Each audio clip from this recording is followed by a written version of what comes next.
Budget will be another important milestone कि जहाँ पर हमें नज़र आएगा गवर्नमेंट की सीरियसनेस है। पॉलिटिकल प्रोसेस की बात करें तो मुझे लगता है कि चेंजेस बहुत जल्दी आनी चाहिए अगर क्लैरिटी मौजूद हो, होमवर्क मौजूद हो। ज़्यादा स्पीड से रिफॉर्म्स होनी चाहिए थी, अब वो नहीं हुई हैं। प्राइवेटाइजेशन जैसे कॉम्प्लेक्स मैटर को हमें एक फुल टाइम मिनिस्टर चाहिए। इंडस्ट्री जो is not doing well, it should be known to public very clearly कि प्राइसेस इस तरह सेट हो रही हैं और इसमें हमारा कोई अमल दखल नहीं है। यानी हुकूमत अभी भी बीच में वो बैठी हुई थी। प्राइम मिनिस्टर खुद कह चुके हैं कि टैक्स रेट को 15% होना चाहिए अगर उनका बस चले। यानी अगर वो मुल्क के वजीर आजम, जाहिर है वो है, तो उनका बस चलना चाहिए। फाइलर नॉन फाइलर की एक बिल्कुल नॉन सेंसिकल सी रजीम रखी हुई है पिछले 10-12 सालों में। लोग ट्रांजैक्शन करने के लिए अपने आप को उसमें दे जाते हैं, सिस्टम के अंदर चले जाते हैं, फाइलर बन जाते हैं, एक आध ट्रांजैक्शन करते हैं, फिर निकल जाते हैं। Assalamu alaikum and welcome to another episode of Liberty Talk. आज के दिन I'm joined by Dr. Ali Salman. Dr. Saab, thank you for joining us on the show. Very recently, पिछले दिनों चंद दिन पहले प्राइम मिनिस्टर ने एक अपनी कैबिनेट की बहुत बड़ी मीटिंग कराई नेशनल कन्वेंशन सेंटर के अंदर, जिसके अंदर उन्होंने अपने 1 ईयर की परफॉर्मेंस को जो है असेस किया. The Prime Minister was very complimentary about his cabinet and the achievements that the government has made in a period of 1 year. तो इसके बारे में हम आज बात करना चाहेंगे. I want to talk about कि क्या गवर्नमेंट ने एक्चुअली कुछ चेंजेस लेकर आ सकी है, रिजल्ट्स लेके आ सकी है. अगर देखा जाए तो लोकल डेवलपमेंट वर्क्स के अंदर डेफिनेटली इंफ्रास्ट्रक्चर की डेवलपमेंट के पॉइंट ऑफ व्यू से वी कैन सी कि some efficiency is there. Road projects और ये जल्दी कंप्लीट हो रहे हैं, but in real terms let's talk about कि इकोनॉमिक प्रोग्रेस कितनी हुई है. सो डॉक्टर साहब, गवर्नमेंट जो है वो इट इज़ लॉडिंग और इट इज़ टाउटिंग के इन्फ्लेशनरी फिगर्स इसने कम कर दिए हैं. ग्रोथ की तरफ जो है कंट्री की डायरेक्शन है. जनरल स्टेबिलिटी मेजर्स जो है वो उनके कामयाब हो चुके हैं. How do you think the government can rightfully claim credit for these things? देखिए, एक तो ऑब्वियस सी चीज़ है कि जो हमारा अगर आप इन्फ्लेशन से बात शुरू करते हैं, क्योंकि गवर्नमेंट ये कह रही है कि जी इन्फ्लेशन कम हुई है। यकीनन अगर हम हेडलाइन इन्फ्लेशन की बात करें, कम हुई? यकीनन बहुत कम हुई है। आज से 1 साल पहले ये 38% थी, अभी तकरीबन 2% के करीब है। तो यकीनन एक बहुत बड़ी इम्प्रूवमेंट है। ऑल्दो जो हमारी जो डेली ऑब्जर्वेशन है उसके मुताबिक जो कीमतें हैं वो फिर भी बढ़ती हैं। जैसे रमज़ान है तो इसमें तो ये स्टेटमेंट कॉन्ट्रडिक्ट कर जाएगी फैक्ट्स के साथ। लेकिन लॉन्ग टर्म ट्रेंड के हिसाब से देखें तो हेडलाइन इन्फ्लेशन के अलावा हम एक और चीज़ को देखते हैं, वो है कोर इन्फ्लेशन।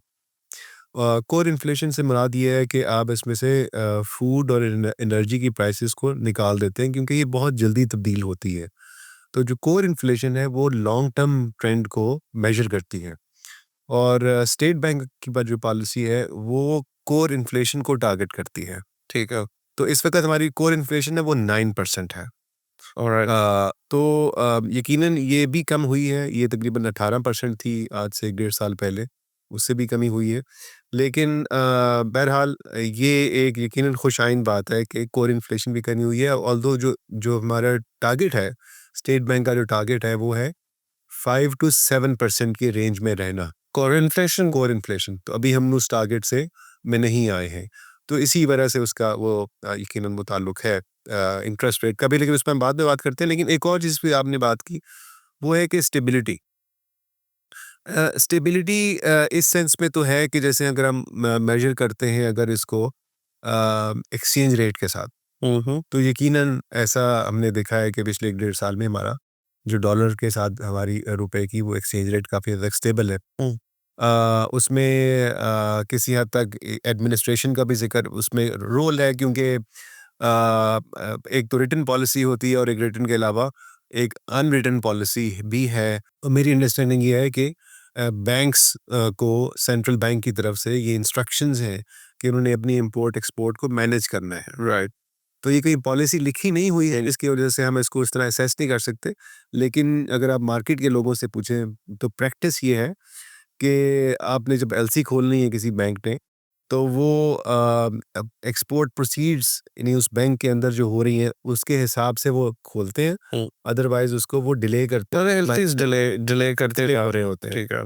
तो अब उसका ज़ाहिर है उन्होंने इस तरह करके थोड़ा-सा मैनेज किया। इसके अलावा स्टेट बैंक ने मार्केट से भी उठाए हैं डॉलर्स। देखिए, चलिए, अगर एलसीज डिले करना जो है वो मेजर टैक्टिक होता तो क्या जो एक्सचेंज रेट है वो कॉन्स्टेंटली थोड़ा-थोड़ा ऊपर की तरफ पुश ना कर रहा होता? अभी तो वी आर सीइंग कि there is a 0.1% increase then a 0.1% drop काफ़ी काफ़ी स्टेबल काफ़ी स्टेबल है, काफ़ी उसको मैं इसको बहरहाल इसको एक पॉजिटिव आउटकम के तौर पर देखेंगे। ठीक है। और इसमें ये भी हुआ है कि अब पहले तो स्टेट बैंक रिपोर्ट नहीं करता था, लेकिन अब रिक्वायरमेंट है कि स्टेट बैंक अब रिपोर्ट करता है कि जो भी उन्होंने मार्केट से डॉलर्स परचेज करने हैं, उसकी रिपोर्ट टाइम पे आए। तो उससे भी हमें अंदाज़ा होता है कि जो भी ऑपरेशंस हो रहे हैं उसके ज़रिए हो रहे हैं, लेकिन यानी इंटरवेंशन हो रही है, मगर वो इंटरवेंशन नॉन इंटरवेंशन है, वो रिकॉर्ड पे हो रही है। अच्छा, बिफोर हम परफॉर्मेंस पे थोड़ा और बात करें, आपने कभी इस तरह देखा है कि जो गवर्नमेंट है उसने कन्वेंशन सेंटर के अंदर जो है बिल्कुल ओपन ये बड़ा इंटरेस्टिंग फिनोमेना था। इसमें मीडिया के लोग मीडिया के लोग थे, मौजूद थे। थिंक टैंक्स से इतने शायद नहीं थे। आई विश के थिंक टैंक्स भी इनवाइट होते, उनको नहीं इनवाइट किया गवर्नमेंट ने, लेकिन बहरहाल गवर्नमेंट की मीटिंग हुई, प्राइम मिनिस्टर को मुख्तलिफ मिनिस्टर्स ने अपनी कारकर्दगी का एक जायज़ा पेश किया, रिपोर्ट पेश की, जो खुशाइंद बात है। इस लिहाज से हमें मौका मिलता है थिंक टैंक्स को कि वो कारकर्दगी के ऊपर पे बात कर सके, उसको एसेस कर सके, क्योंकि रिपोर्ट के अलावा तो हम एसेस नहीं कर सकते। सो अगर हम स्टेबिलिटी के पॉइंट ऑफ व्यू से बात करें तो स्टेट बैंक ने पॉलिसी रेट अपना बढ़ाया, इन्फ्लेशन उससे कुछ कर्व हुई, इकोनॉमी स्लो डाउन हुई। This is not major reform, ठीक है, इसके अंदर रिफॉर्म एट ऑल। कुछ बदलाव नहीं है। खैर, डू यू थिंक एक साल के अंदर गवर्नमेंट्स जो है उनकी परफॉर्मेंस हम वैसे अच्छे तरीके से जज कर सकते हैं? इवन अगर वो रिफॉर्म प्लान्स अपने इम्प्लीमेंट भी कर लें तो उनके रिजल्ट्स को तो टाइम लगता है आते हुए। देखिए, अगर हम अपने ऐसे मुल्कों में देखें जहाँ पर अभी मेजर पॉलिटिकल चेंजेस आई हैं, अभी यूएस में आई है, यूएस से पहले अर्जेंटीना में आई है, प्रेसिडेंट मिले आए। तो अगर हम वो एक पॉलिटिकल प्रोसेस की बात करें तो मुझे लगता है कि चेंजेस बहुत जल्दी आनी चाहिए, अगर क्लैरिटी मौजूद हो, होमवर्क मौजूद हो और आपने उन रिफॉर्म्स को इम्प्लीमेंट करना हो, तो वो चेंजेस तो पहले 100 दिनों में नज़र आ जाती हैं। ओके। प्रेसिडेंट ट्रम्प जब ऑफिस में आए तो उन्होंने 100 से ज़्यादा एग्जीक्यूटिव ऑर्डर पहले दिन निकाले। बिल्कुल। अब वो इसका मतलब ये होता है कि होमवर्क पिछले 1 साल से चल रहा होगा, कि जब हम एंटिसिपेशन ऑफ पावर हम आएँगे तो हम ये सारे स्टेप्स ले लेंगे। तो मैं एक्सपेक्ट करता हूँ कि ज़्यादा बेहतरी, ज़्यादा स्पीड से रिफ़ॉर्म्स होनी चाहिए थी, अब वो नहीं हुई हैं। हम्म। और जिन रिफ़ॉर्म्स की बात तो सब लोग कर रहे हैं, वो रिफ़ॉर्म्स अभी तक हमें सतही बुनियाद के ऊपर नज़र आती हैं। कुछ स्टेप्स ऐसे लिए हैं गवर्नमेंट ने जो कि बेहतर हैं, लेकिन जिनको हम रिफ़ॉर्म्स बात करते हैं, टैक्स की है या प्राइवेटाइज़ेशन की हुई है, उस सेंस में मुझे कोई रेडिकल डेमोंस्ट्रेशन नहीं नज़र नहीं आई उन रिफ़ॉर्म्स। बस अभी अभी इस प्रेजेंट मोमेंट पे टैक्स कलेक्शन जो है वो अंडर जेपर्डी है काफ़ी ज़्यादा। टारगेट्स भी नहीं गवर्नमेंट रीच कर पा रही अपने, और टैक्स रिफॉर्म फिर भी हमें नज़र नहीं आ रहा पॉलिसी के अंदर। इस गवर्नमेंट के अंदर मतलब हमने the prime minister has talked about कि डिजिटाइजेशन हुई है टैक्स कलेक्शन सिस्टम के अंदर। आई थिंक इन्होंने एक सेल्स टैक्स का भी सिंगल डिजिटल पोर्टल जो है वो इंट्रोड्यूस करा दिया है। साथ साथ आयरिस चल रहा है जिसके ऊपर इनकम टैक्स का हम फाइल करते हैं, लेकिन जो प्रोसेस है वो शायद अभी तक कॉम्प्लेक्स है। आपके ख्याल में क्या गवर्नमेंट कामयाब हो सकी किसी किस्म का टैक्स रिफॉर्म लाते हुए, एटलीस्ट फाइलिंग और प्रोसीजर के पॉइंट ऑफ व्यू से? रेट्स तो दूर की बात। लेकिन जो टेक्नोलॉजी का इस्तेमाल है, उसमें तो हमें ज़्यादा नज़र आती है, यकीनन टेक्नोलॉजी के हिसाब से हमने बेहतरी की तरफ गए हैं। और जो जिन जिन जिन ऐप्स की आपने बात की है या जिन सिस्टम्स की बात की है, वो हो रही हैं। अभी रिज़ल्ट भी एक अभी रिसेंटली रिपोर्ट भी हुआ कि हमने जब ये ह्यूमन इंटरवेंशन कम की, तो पोर्ट के ऊपर ये रेवेन्यू में इज़ाफ़ा हो गया, कलेक्शन में इज़ाफ़ा हो गया। तो ये एक करप्शन का एलिमेंट है, उसमें कमी करने का एक तरीका तो है। लेकिन प्रॉब्लम ये है कि एक तो जिस हमने रेट्स की बात की, उसके अलावा जो एडमिनिस्ट्रेशन है, उसके अंदर जब हम बात करते हैं तो एडमिनिस्ट्रेशन को हम इस तरह देखते हैं कि फॉर इंस्टेंस क्या हमने सेल्स टैक्स के सिस्टम को अक्रॉस प्रोविंसेस हार्मोनाइज कर दिया है? नहीं, वो तो बहुत दूर है। वो बहुत हम दूर है उस बात से। हालांकि पिछले 3-4 साल से मुसलसल गवर्नमेंट के अंदर इस पे काम हो रहा है। जी। कमेटीज बैठी हुई हैं, कंसल्टेशंस हो रही हैं, ब्रीफिंग्स हो रही हैं। ये जो वर्ल्ड बैंक का जो प्रोजेक्ट था, पाकिस्तान अभी भी चल रहा है, पाकिस्तान रेजेस रेवेन्यू, उसका एक मेजर चंक या उसका एक मेजर ऑब्जेक्टिव ये है कि अक्रॉस प्रोविंसेस हम हार्मनी अचीव करें। हम्म। तो उसकी तरफ हमने कोई एक स्टेप भी नहीं बढ़ाया है। और सो टेक्नोलॉजी ठीक है, हमें लानी चाहिए, कहीं जहाँ पर हमें बेहतरी नज़र आ सके उसको हम अप्रिशिएट करते हैं। लेकिन जिनको हम रिफॉर्म्स कहते हैं ना वो ये हैं, और ये चीज़ें अभी तक नहीं हो रही हैं। अभी तो हम तो रेट्स की बात ही नहीं कर रहे हैं, हम सिर्फ सिंप्लीफिकेशन की बात कर रहे हैं। हाँ, जो जो इंटरनेशनल प्रोडक्ट्स हैं पाकिस्तान में जो भी आते हैं वो they end up landing, most of them end up landing in Karachi.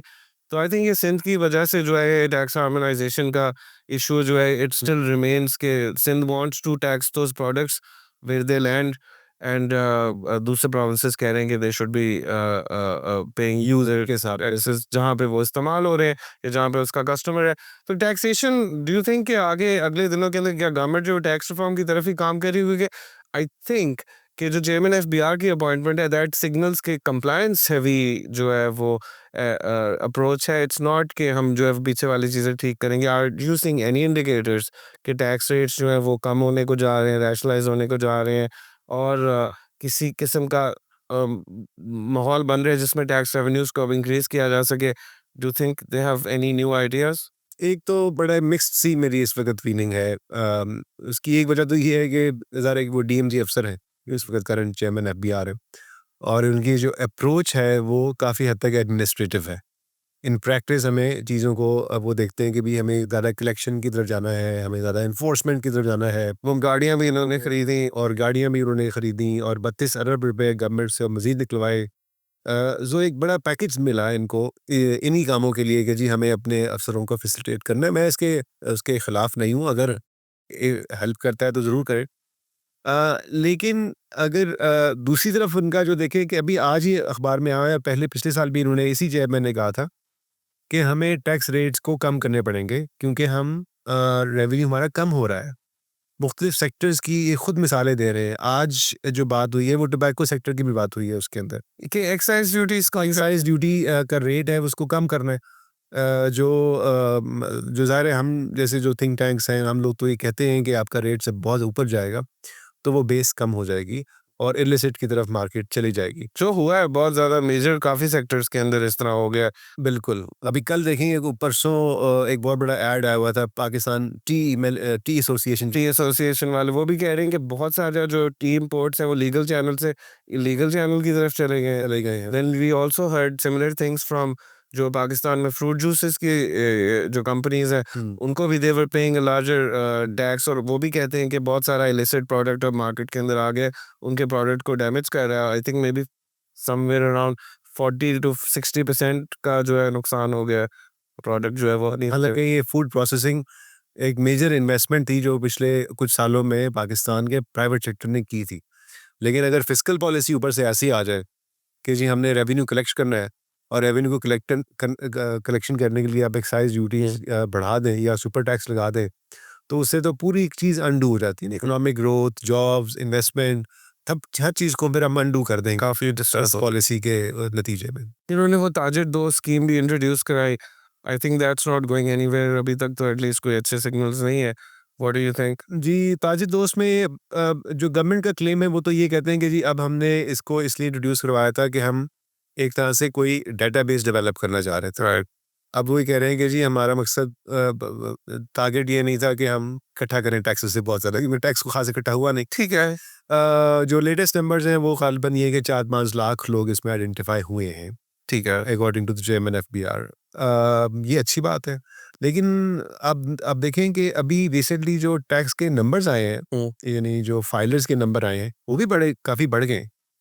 अब क्या वो लोग टैक्स दे रहे हैं उसमें से 50-60% तो ज़ीरो टैक्स, जीरो वाला फाइल करते हैं। तो वो हमें ज़ाहिर है वो एक फाइलर नॉन फाइलर की एक बिल्कुल नॉनसेंसिकल सी रजीम रखी हुई है पिछले 10-12 सालों में। वो उसकी वजह से लोग ट्रांजैक्शन करने के लिए अपने आप को उसमें दे जाते हैं, सिस्टम के अंदर चले जाते हैं, फाइलर बन जाते हैं, एक आध ट्रांजैक्शन करते हैं फिर निकल जाते हैं, तो वो सिस्टम में तो नहीं रहते ना। खैर इन्होंने कुछ रिमीडियल मेजर्स दिए ना, वो उसको जो जो जो फाइलर नॉन फाइलर वाली कैटेगरी है उसमें अब तकरीबन नॉन फाइलर का जो है वो कॉन्सेप्ट खत्म होते हुए नजर आ रहा है शायद। अच्छी बात है, बहुत सारी चीज़ें उनकी लिमिट कर दी हैं। So let's talk about privatisation. इस पे एफर्ट्स लिए गवर्नमेंट ने पिछले साल, 1.5-2 साल के अंदर। पिछली केयरटेकर गवर्नमेंट ने भी try to privatise certain institutions. अभी भी ये पिछले दिनों गुजरा है, it was a major failure. and I don't know कि how government and in most recently Abdul Aleem Khan जो privatization के minister हैं उन्होंने कहा कि इस दफ़ा हम कर लेंगे 3 महीने के अंदर privatization PI की and it will be more lucrative than before. Do you think it's actually going to happen? Privatization पे तो ये constantly fail कर रहे हैं. एक तो सबसे जो बड़ा मसला है, अब ये कैबिनेट भी एक्सपैंड होने जा रही है, बल्कि हो गई है, डबल हो गई है कैबिनेट। इसमें प्राइवेटाइजेशन जैसे कॉम्प्लेक्स मैटर को हमें एक फुल टाइम मिनिस्टर चाहिए। अब्दुल अलीम खान के पास अभी तीन तीन portfolio सर. एक कम्युनिकेशन की है, एक निजकारी की है और एक सरमायाकारी की है, और ये तीनों ही बहुत अहमियत की हामिल है, जाहिर है। इंटरेस्टिंग बात ये है कि हमारा जो लॉसेस है, एसओई लॉसेस, उसका मेजर पोर्शन ट्रांसपोर्ट से मुतल्लिक है। यानी उनके जो अंडर जो कम्युनिकेशन है, एनएचए, NHA. वो हमारे लॉसेस का मेजर फैक्टर को कंट्रीब्यूट कर रही है इस वक्त। पीआईए वो भी ट्रांसपोर्ट है, वो भी उन्हीं के वो अंडर तो नहीं है, लेकिन अब वो चूंकि प्राइवेटाइजेशन में आ गई थी, इस लिहाज से उनके अंडर है। बिल्कुल. सो वो उनके ना के नीचे जो है ना, वो इतने लॉसेस हो रहे हैं। सो एक हमें एक फुल टाइम अप्रोच, यानी फुल टाइम प्रोफेशनल ज़रूरत है प्राइवेटाइजेशन कमीशन के अंदर भी, उसकी प्रोफेशनल कैपेसिटी के लिए भी, मगर हायर लेवल यानी पॉलिसी लेवल को कोई चैंपियन चाहिए कि जी आप हमने प्राइवेटाइजेशन करनी है। I don't think Abdul Aleem Khan is capable of thinking on those lines. उनका जो बिल्कुल जो बैकग्राउंड है, जो बिजनेस एक्सपीरियंस है, completely different. इधर मेजर रिफॉर्म की जरूरत है, मेजर कॉम्प्लेक्सिटीज हैं, कैसे संभालेंगे ये? अगर अभी कुछ कर सकते तो कर चुके होते। एनर्जी के अंदर भी प्राइवेटाइजेशन जो है, it was one of the priorities of the government. अभी तक we haven't really gotten into it, लेकिन what the government has done इस केस में कुछ अपने कॉन्ट्रैक्ट्स रीनेगोशिएट किए और कुछ कंपनीज के साथ तो कॉन्ट्रैक्ट्स अपने ख़त्म ही कर दिए एंड देयर सेइंग कि they will save some money because of the They renegotiation. have actually, according to the well they have but do you think कि जिस तरह के मेजर्स इन्होंने लिए थे, because there was a lot of like एक dark cloud था उस पूरी नेगोशिएशन के ऊपर ही, कि एक एलिमेंट ऑफ कोर्जन था, शायद उन कंपनीज को जो है ना फोर्स किया गया था कि आप अपने कॉन्ट्रैक्ट्स रीनेगोशिएट करें. डू यू थिंक उसकी वजह से फॉरेन डायरेक्ट इन्वेस्टमेंट फ्यूचर के अंदर थोड़ी सी खराब नहीं हो जाएगी? इस वक्त काफ़ी प्रेशर है। बल्कि अगर आप रिसेंटली देखें तो आईएफसी की एक पूरी एक स्टेटमेंट आई है, जो कि बिजनेस रिकॉर्डर पे भी पब्लिश हुई और इंटरनेशनल मीडिया में भी पब्लिश हुई, और आईएफसी ने क्लियरली ये केस इस्टेब्लिश किया है कि गवर्नमेंट कोर्जन कर रही है आईपीपीज़ को कॉन्ट्रैक्ट को वो करने के लिए, चेंज करने के लिए। अब इसमें दिलचस्प बात ये है कि अभी जो वज़ीर आज़म के मुशीर हैं मोहम्मद अली साहब, उनकी स्टेटमेंट आई, उन्होंने इसको डिनाई किया। सही. उन्होंने कहा जी हम ऐसा कोई कोर्जन नहीं दे रहे, लेकिन अगर आप उसकी डिटेल में जाएँ तो बड़ा इंटरेस्टिंग बात है। क्या कहते हैं? मोहम्मद अली साहब ये कहते हैं कि देखिए हमने कोई कोर्जन नहीं की, हमने सिर्फ ये कहा था कि आप रेट्स को वो रीनेगोशिएट करें या फॉरेंसिक ऑडिट के लिए तैयार हो जाएँ। हाँ, ये तो कहते हैं. लेकिन कोर्जन कोई नहीं हुई, हमने सिर्फ उनको ये 2-3 ऑप्शंस दी थी। उसके बाद फिर ये नतीजा निकला कि वो Forensic audit is code for blackmail. तो yeah.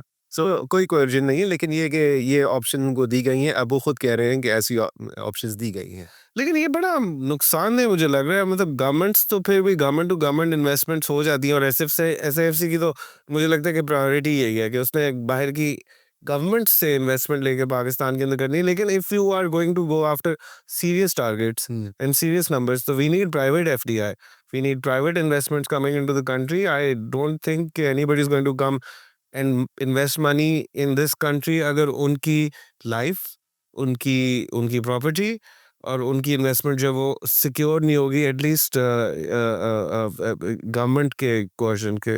देखिए इसमें आई एग्री विद यू, इसमें जो बड़ा आई थिंक चैलेंज है जो जो इन्वेस्टर्स फेस कर रहे हैं, वो जानना चाहते हैं कि वो किस अथॉरिटी के साथ डील करेंगे। जब वो पाकिस्तान में आते हैं इस वक्त, तो उनको अभी भी मल्टीपल अथॉरिटीज़ को एंगेज करना होता है। कभी वजारत ख़जाना है, कभी प्लानिंग कमीशन है, कभी जो है अभी एसआईएफसी है, बोर्ड ऑफ इन्वेस्टमेंट, तो अब वो उसमें एक तरह से मर्ज हो गया एसआईएफसी के अंदर। लेकिन जो एक दिलचस्प जो रिपोर्टिंग हो रही है, इवन वज़ीर आज़म ख़ुद भी कहते हैं कि जी हमारी इकोनॉमिक स्टेबिलिटी के अंदर या इन रिफॉर्म्स के अंदर एक बड़ा रोल एसआईएफसी का है, और वो आर्मी चीफ का भी जिक्र करते हैं, उनका शुक्रिया अदा करते हैं। तो लेकिन ये जो जब इन्वेस्टर से बात करें, स्पेशली जो यूरोपियन अमेरिकन इन्वेस्टर्स जो कि पाकिस्तान में हिस्टोरिकली जिन्होंने ज़्यादा इन्वेस्टमेंट नहीं की है और जिनके साथ जो हमारी मेजर एक्सपोर्ट डेस्टिनेशन भी हैं, राइट। ठीक है ना, हमारा चाइना के साथ डेफिसिट है, हमारा गल्फ के साथ मेजर ट्रेड डेफिसिट है। लेकिन अमेरिका को हम एक्सपोर्ट $3 बिलियन की हम गल्फ को एक्सपोर्ट करते हैं और $16 बिलियन हम इंपोर्ट करते हैं। Wow wow. ठीक है ना जी, और उन्हीं से फिर हमें वो एक डिपॉजिट्स भी लेते हैं, उन्हीं से हम वो कर्जे भी लेते हैं और ट्रेड का बड़ा मेजर हमारा वो। लेकिन यूरोप को और यूएसए को तो हमारा सरप्लस है, जिनको हम एक्सपोर्ट कर रहे हैं। चाइना से भी मेजर डेफिसिट है। तो ये एक लिहाजा हमारी जो इन्वेस्टमेंट है वो एक लेवल प्लेइंग फील्ड होनी चाहिए, और इसके अंदर इन्वेस्टर्स को ये मौका नहीं मिलना चाहिए कि जी आप कोई प्रेफरेंसेस कर रहे हैं या कोई ऐसा मैकेनिज्म बना रहे हैं जिससे उनका डील करना मुश्किल हो। ठीक है, it should be a very clear simple mechanism, reliable and transparent mechanism. ठीक है। ये जो कैबिनेट मीटिंग थी इसके अंदर इवन द गवर्नमेंट क्लेम्ड के जो number of mobile telecom users subscribers भी इंक्रीज हुए हैं। It is taking credit for that improvement.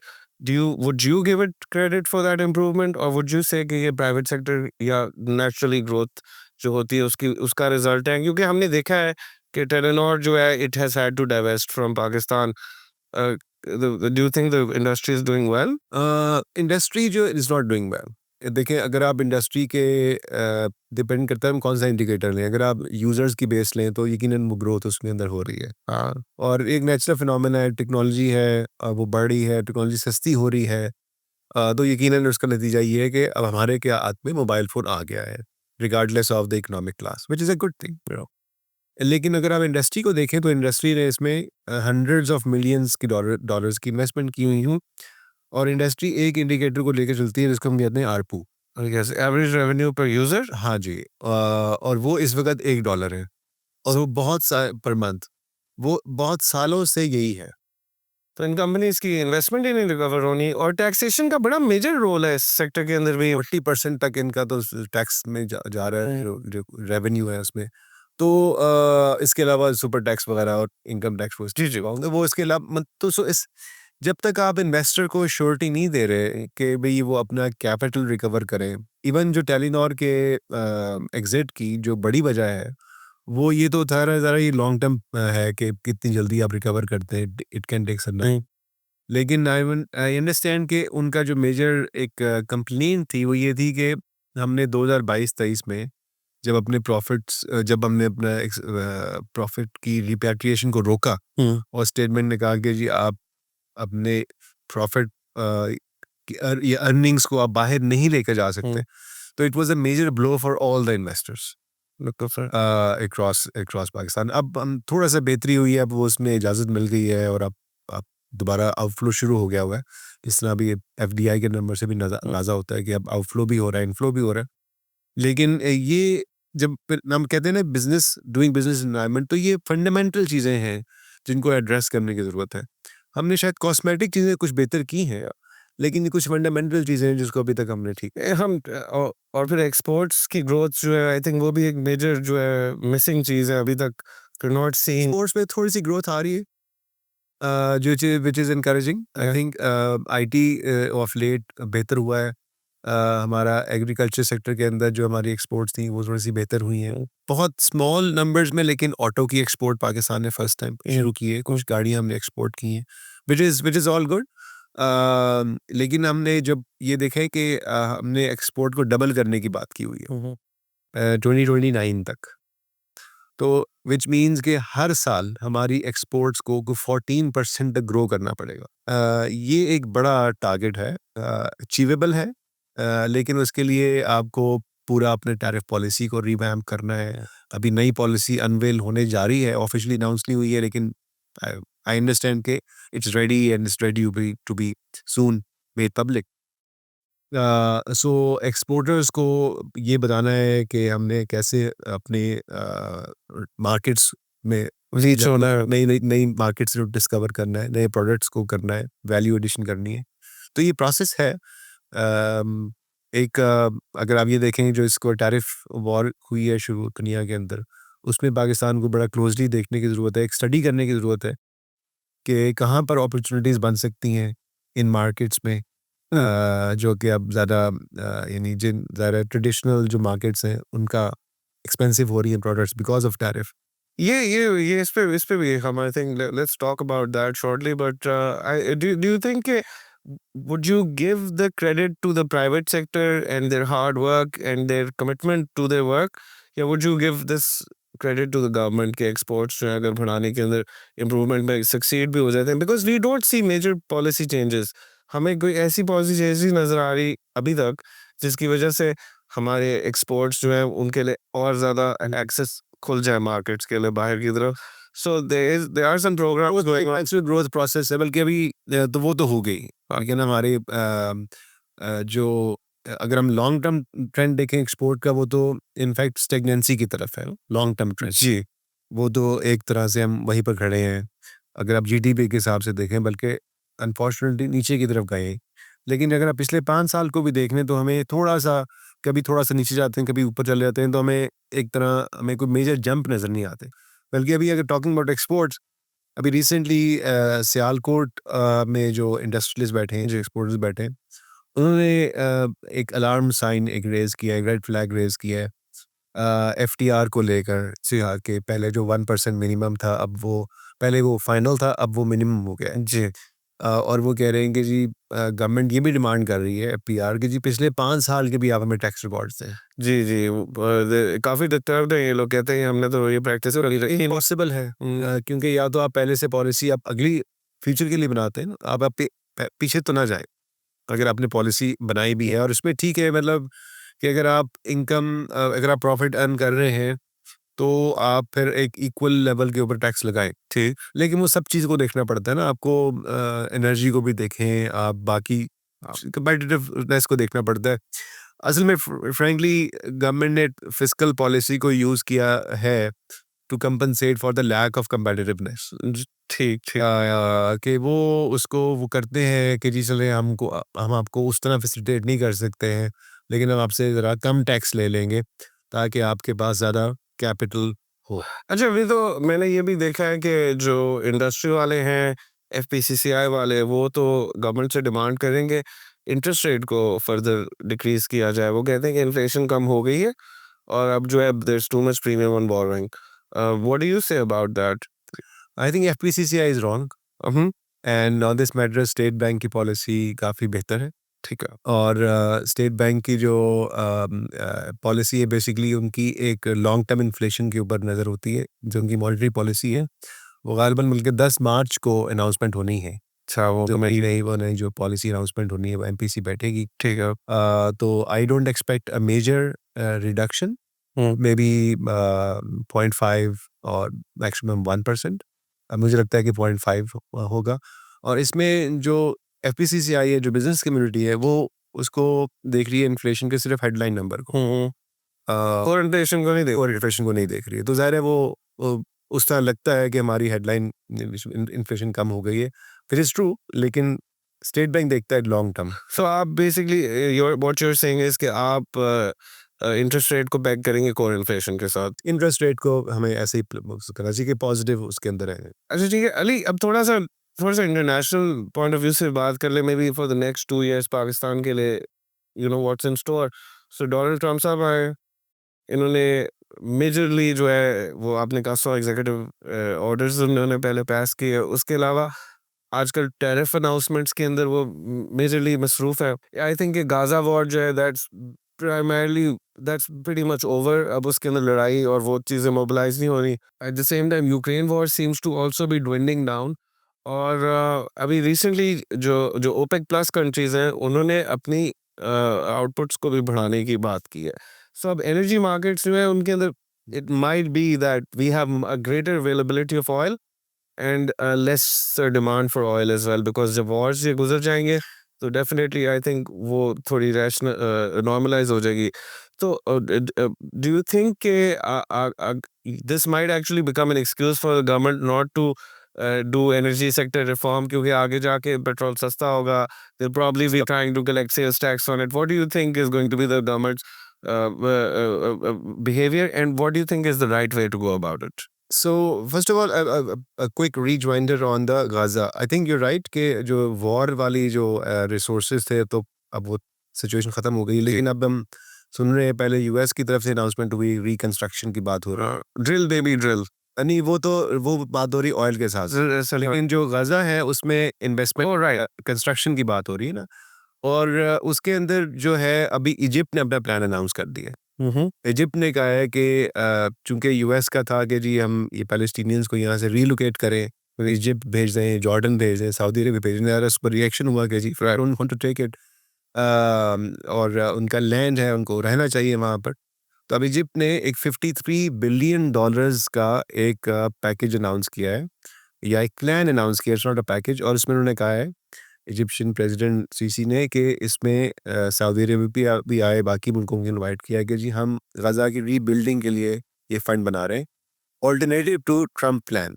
Right. So Trump plan को तो भी इतनी ज़्यादा एक्सेप्शन नहीं मिली एक्सेप्टेंस, क्योंकि ज़ाहिर है यहाँ से काफ़ी अरब तो उसकी डिटेल्स कोई इतनी खास क्लियर नहीं थी। डिटेल्स भी। ये लगना था कि रिजॉर्ट बना देंगे गाजा रखे हमने। हाँ, सो आई थिंक वो एक मूव होगी, और अगर ऐसा भी होता है तो फिर भी एक कंस्ट्रक्शन का एक मेजर एक्टिविटी होगी, जो जाहिर है we have seen a huge So you're saying कि वो ट्रेजेडी, बहुत ज़्यादा डिमांड हो जाएगी कॉम्पनसेट किसी ना किसी तरह से। वो चीज़ें उस तरह देखने को हमें मिलेंगी।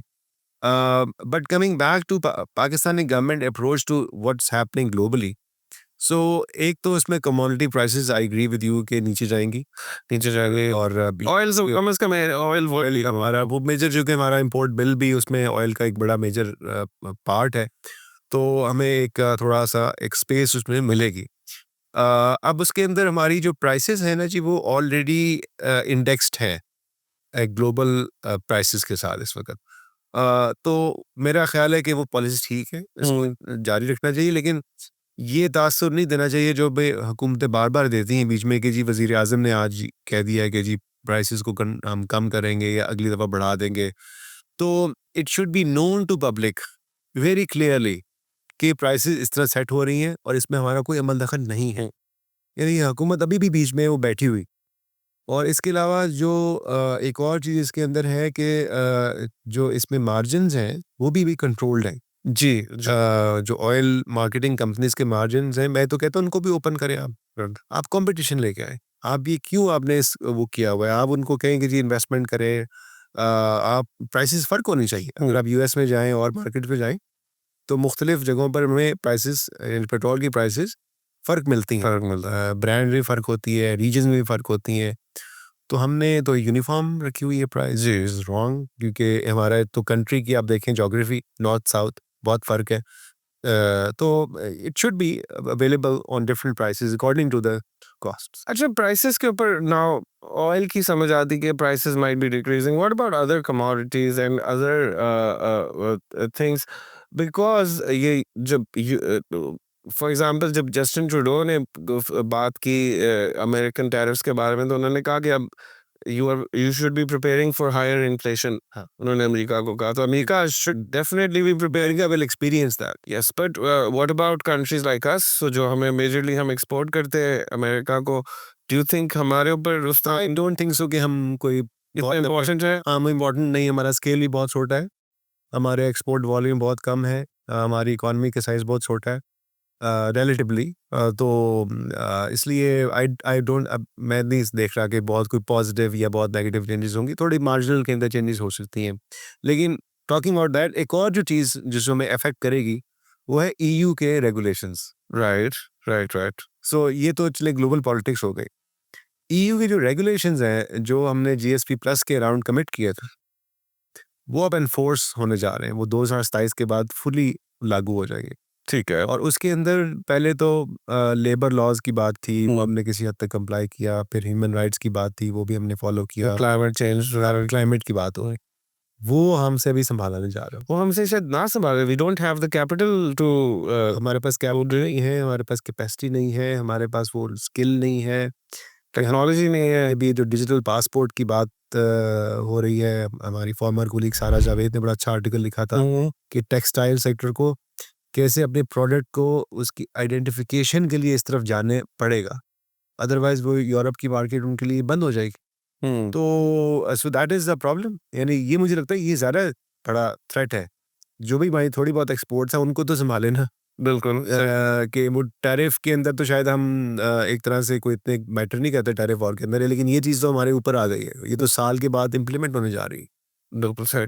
तो और मुझे उम्मीद है कि इस तरफ हमारी ज़्यादा एक फ़ोकस होना चाहिए कि और चाइना के साथ हमारा क्या चेंजेस आ सकती हैं because of all of this global developments? Now expect कि China will not be able to sell its cars in the US and काफ़ी सारी जो है उसके प्रोडक्ट्स जो मेरा नहीं ख्याल, आई एम सॉरी, मेरा नहीं ख्याल कि ये ऐसा होगा। हम्म, आई थिंक कोई थोड़ी-सी मार्केट के अंदर यानी कुछ चीज़ें महँगी हो जाएँगी, लेकिन प्रोडक्ट्स ऐसे बिल्कुल ख़त्म नहीं होते हैं। प्रोडक्ट्स की कीमतें बढ़ती हैं, उनकी डिमांड में फ़र्क पड़ता है, हम्म, कॉम्पिटिशन आता है, सब्स्टिट्यूशन होती है।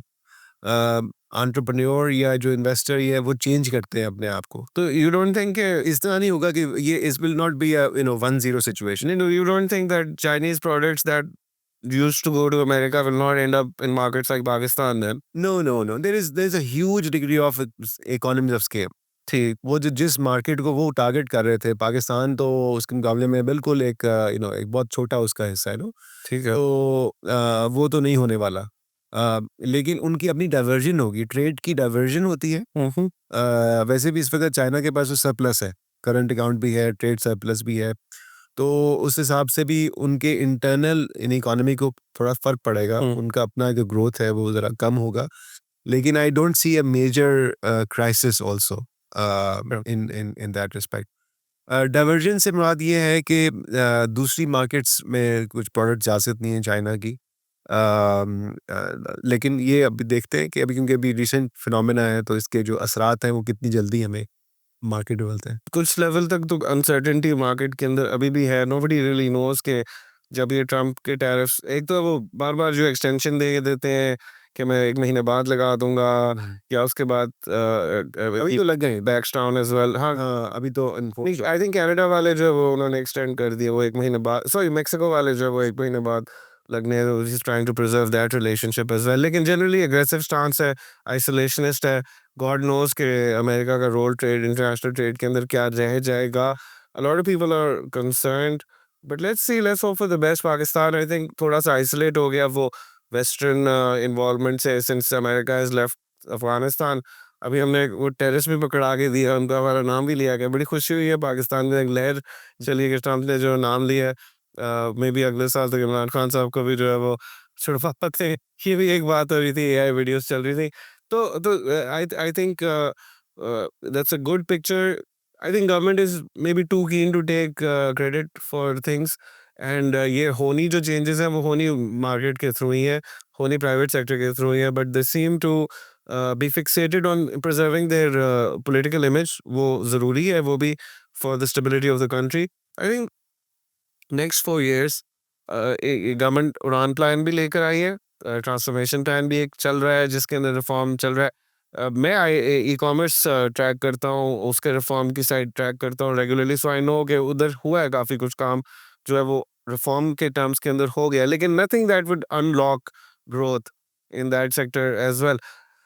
आप और गवर्नमेंट जो है वो its intent on reducing the prices of electricity, intent on reducing the cost of manufacturing. आपके ख्याल में अगले 4 साल 3 साल के अंदर में what are maybe 3 major things that the government can do जिसकी वजह से एटलीस्ट कोई फॉर्च्यून्स टर्न होना शुरू हो जाएंगे? आई थिंक पेंशन रिफॉर्म भी मे बी हम लोग चले गए हैं अब, तो फिर what needs to be done? क्या हमें गवर्नमेंट फाइनेंसेस की तरफ फोकस करना चाहिए इसको कंट्रोल करने के, या should we be looking towards higher spending and stimulus in the economy? इस वक्त गवर्नमेंट की जो अप्रोच है वो तो अब देखें कि जो उनका ट्रेडिशनल स्टिमुलस है वो तो डेवलपमेंट स्पेंडिंग रहा है। Just ठीक है, एक तो उनका पास लेवर है। डेवलपमेंट स्पेंडिंग का जो लेवर है वो अब स्क्वीज हो रहा है क्योंकि प्रेशर है आईएमएफ की तरफ से कि आप इसको कम करें या कट करें। उसके अलावा इस पे बहुत सारी इनएफिशिएंसीज बिल्ट हो चुकी हुई हैं। हम्म, हमारे पास इस वक्त एक मेजर प्रोजेक्ट्स की एक बड़ी हज़ारों प्रोजेक्ट्स की पाइपलाइन है। 7-8 ट्रिलियन रुपए का इस वक्त हमें प्रोजेक्ट्स हैं जो भी कंप्लीट होने वाले हैं, जबकि हमारा जो डेवलपमेंट बजट है वो साल में 700-800 अरब रुपए का होता है। तो आप सोचेंगे अगले 10 साल तक अगर ये सिर्फ मौजूदा प्रोजेक्ट को इम्प्लीमेंट करते रहें तब तो ये लाइन लग जाएगा। और वो प्रोजेक्ट एक्सकेलेट भी करते हैं हम्म। कॉस्ट। तो आई डोंट थिंक सो कि ये वाला लीवर हमारे पास ज़्यादा होगा। दूसरा जो गवर्नमेंट का है वो जहाँ पर मुझे लगता है कि कुछ बेहतरी आ सकती है वो कि हमारे जो डॉलर इनकम है उसमें 3 सोर्सेज़ हैं, रेमिटेंस है, उसमें आई सी पॉजिटिव ग्रोथ हमें उसमें नज़र आएगी। और वो हिस्टोरिकली भी हमारे लिए करंट अकाउंट बैलेंस करने के लिए एक इम्पॉर्टेंट टूल के तौर पर गवर्नमेंट ने इस्तेमाल किया है। वो चले हमारे लिए हाफ ऑफ द प्रॉब्लम जो हमारा जो कवरेज होती है पेमेंट्स उधर से पूरी हो जाती है। इन्वेस्टमेंट में चीज़ें भी स्लो हैं। इन्वेस्टमेंट के जो नंबर्स आए हैं वो भी पिछले एक साल में को 1.2 बिलियन डॉलर्स की नेट एफडीआई पाकिस्तान में आई है। पिछले तकरीबन जो जुलाई से लेकर जनवरी तक के जो नंबर्स हैं उसके मुताबिक। अब ये कोई ऐसे बहुत बड़े नंबर नहीं हैं, लेकिन मैं ये भी नहीं एक्सपेक्ट करता कि पहले ही साल ऐसा हो जाए। अगर एक गवर्नमेंट है उसको अनाउंस कर रही है इंसेंटिव तो फिर उम्मीद करनी चाहिए अगले 1-2 सालों में स्पेशली एसआईएफसी कोई इन्वेस्टमेंट लेके आए। वो पहले सुना था 100 बिलियन, फिर सुना था 50 बिलियन, फिर सुना था 25 बिलियन, अब हम सुन रहे हैं 5 बिलियन। तो वो हम 100 से 5 पे आ गए हैं, लेकिन आई एम होपफुल कि चले हम 5 बिलियन ही ले आए। यानी ऐसी इन्वेस्टमेंट लेके आए ना कि जो एसआईएफसी लेकिन अली कौन इन्वेस्ट करेगा पाकिस्तान के लोग हालात हैं गल्फ की मुल्क है, हमारे दोस्त हैं बड़े अच्छे, सब बहुत अच्छे दोस्त उन्हीं के बलबूते के ऊपर वैसे आर भी करने आते हैं, तो हम उनसे थोड़ी बहुत इन्वेस्टमेंट दे सकते हैं, ऐसी कोई मसला नहीं है। 2,000 बिलियन डॉलर उनसे लेना वो तो वैसे प्रोजेक्ट्स के लिए। आई थिंक वो सोचते हैं कि वो रोल ओवर के लिए पैसे दे दें तो वो ज़्यादा वेल यूज्ड होंगे कंपेयर टू अगर वो इन्वेस्टमेंट डाल देंगे वो तो मथे लग जाएगी उनके। हाँ, वो एक बड़ा चैलेंज है। सो ये अच्छा अभी अभी कल के एक जो अनाउंसमेंट हुई है आई थिंक वो इम्पोर्टेंट है, या एटलीस्ट जो इंटेंट है वो इम्पोर्टेंट है। वो है यूथ और यूथ की जो डिजिटल स्किल्स उसकी और उनकी जो एम्प्लॉयमेंट के हवाले से डेटाबेस की बात हो रही है, यानी कि यूथ की जो डिमांड है इंडस्ट्री की स्किल्स की, उसके मुताबिक उनको ज़्यादा बेहतर ट्रेनिंग की ज़रूरत है। ठीक, आई थिंक इसमें काफ़ी गैप है और ये वो चीज़ें हैं कि जिसमें हमें बहुत ज़्यादा इन्वेस्टमेंट उस तरह ज़रूरत नहीं है।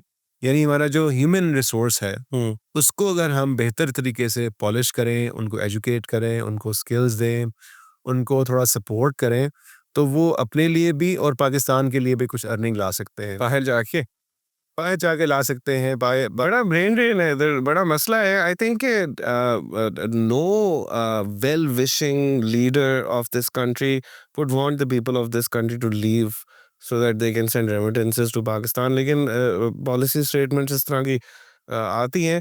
But do you think this can be address through a digital database, और डू यू थिंक जब तक इंडस्ट्री के साथ लिंकेज नहीं होगा डायरेक्टली यूनिवर्सिटी का तब आई तक थिंक ये उस डेटाबेस उसी से लिंक्ड है, according to the news which has been reported, वो यही है कि उसके साथ लिंक्ड होगा। तो चलिए अगर ऐसा हो जाए तो it would be helpful to have this kind of relationship जहाँ पर इंडस्ट्री के इनपुट्स के हिसाब से, और ये हम डोमेस्टिक इंडस्ट्री की बात कर रहे हैं। इस वक्त भी बड़ा गैप है इन इंडस्ट्री को, जो हमारी जो डोमेस्टिक इंडस्ट्री को जो स्किल्स चाहिए वो हमारे जो जो वोकेशनल या टेक्निकल इदारे हैं वो प्रोड्यूस नहीं कर पा रहे, उसमें बड़ा गैप है। और उस गैप को फुलफिल करने के लिए ज़रा आपको थोड़ी इन्वेस्टमेंट करनी चाहिए सिस्टम्स में, अंदर ट्रेनिंग्स के अंदर। तो ये मुझे लगता है कि एक इजी विन है और हमें इसमें चीज़ों को बेहतर कर सकते हैं। बाकी एक और चीज़ जो आप देखें कि जिस पे गुंजाइश है और हमें काम करनी चाहिए वो ये कि पाकिस्तानियों ने अभी दुबई में बहुत ज़्यादा इन्वेस्टमेंट की है, जो नंबर्स भी आ गए हैं कि 12-13 बिलियन डॉलर की इन्वेस्टमेंट की है। तो ये मेजर इन्वेस्टमेंट है। तो और ये ज़ाहिर है पैसे यहीं से गए हैं, यानी कि यहीं से कमाए गए हैं हाँ, और यहीं से शिफ्ट हुए हैं। ये वो दुबई बैरियर टाउन वाली भी इसमें कोई एस्पेक्ट होगा वो भी तो आए हैं, दुबई वेरी रन तो भी आए ना, लेकिन उससे पहले भी हम जा चुके थे, ये कैपिटल फ्लो तो हुआ है। तो हम ऐसा एनवायरनमेंट क्यों नहीं क्रिएट कर सकते through better tax policy, through business friendly policy. Prime minister खुद कह चुके हैं कि टैक्स रेट को 15% होना चाहिए अगर उनका बस चले, यानी अगर वो मुल्क के वजीर आजम, जाहिर है वो है, तो उनका बस चलना चाहिए, तो 15% हो। जब वो पूरे हो जाएंगे वजीर आज़म। तो वो जब हो जाएंगे तो फिर 15% उनको फिर, यानी आप देखेंगे कि बहुत ज़्यादा जो कैपिटल इस वक्त लॉक्ड है या डाइवर्ट हो रहा है वो यहाँ पर लगना शुरू हो जाएगा। तो हमें फिर ये वो तरक्की के सोर्सेज हैं जो कि डुएबल हैं और जो कि हो सकते Dubai is making a lot of money from real estate. The government समझती है कि real estate is nothing, property is nothing. इसके अंदर नहीं trade होना चाहिए. Maybe it leads to speculative returns and whatnot. Lots of things. I am positive कि maybe in the next 2 to 3 months we will see some improvement in tariff policy. I'm positive that we will see some improvement in taxation policy as well. लेकिन ये हमेशा ये they share these ideas, government से आते हैं ideas कि जी अब time हो गया है टैक्सेस कम करने का, लेकिन करते नहीं है, बस नहीं इनका बन रहा. एंड एक राइट साइजिंग की कमेटी भी बनी थी गवर्नमेंट की, जिसके अंदर इन्होंने you know they it seem like उन्होंने जो है छोटी करनी गवर्नमेंट को, लेकिन एसेंशियली ऐसा नहीं हुआ. उन्होंने बस अपनी क्लरिकली जो है ना कुछ चीज़ें बदल दी, बल्कि नए इदारे बना रहे हैं नए इदारे बना रहे, कैबिनेट इतनी बढ़ा दी है, डबल हो गई double हो गई है. तो this is tricky and I don't think this is going in the right direction generally speaking. बाकी अगर कोई मुआवजा हो जाता है, कोई पेट्रोल बहुत ज़्यादा सस्ता हो जाता है, या ऊपर से कोई कॉमेट गिरता है और हमें कोई मिनरल्स मिल जाते हैं, otherwise I don't see anything happening. Even जो we need a lot of investment in oil exploration, we need a lot of investment in mining. लेकिन जब जब हमारी गवर्नमेंट के साथ इंटरेक्शन होती है, तो what I see is generally some kind of bureaucrat trying to backtrack from that agreement. And ये जनरल सेंटिमेंट है कि जी बहुत सस्ता बेच दिया है, पीआईबी से वैसे नहीं बेच सके थे. And a lot of the country is paralyzed because of this indecision and this failure to move forward. Any closing thoughts before we end this program?